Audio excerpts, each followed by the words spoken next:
तुम्ही असा कधी विचार केलाय का की कितीतरी देवी देवतांची मंदिरं अशी डोंगरमाथ्यावरच का असतात? त्याचं पहिलं कारण म्हणजे अनेक ठिकाणी देवी देवतांच्या डोंगरावर स्वयंभू मूर्ती असल्याने त्यांची तिथं मंदिरं झाली.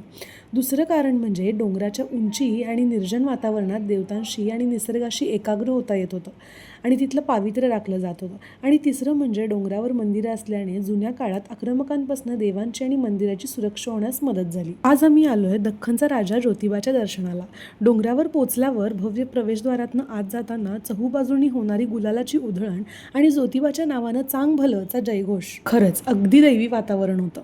आम्हीही सुद्धा कपाळाला गुलालाचा टिळा लावून दर्शनासाठी जायला निघालो. मंदिराचं कोरीव दगडी बांधकाम बघून डोळ्यांचं पारणं फिटतं. रांगेत उभारल्यावर काही वेळातच दर्शन झालं आणि मनातल्या सगळ्या इच्छा दख्खनच्या राजापुढे अर्पण केल्या. दर्शन घेऊन बाहेर आल्यावर उन्हाच्या तडाख्यात थंडगार उसाचा रस घेतला आणि चटकदार आवळेही खाल्ले. आणि इथल्या सुबक दगडी वस्तू जसं छोटे छोटे पाटा, वरवंटा, खलबत्ता बघून खरेदी करण्याचा मोह आवरलाच नाही. अशी दिवसाची सांगता झाली. व्लॉग आवडला असेल तर नक्की सबस्क्राईब करा.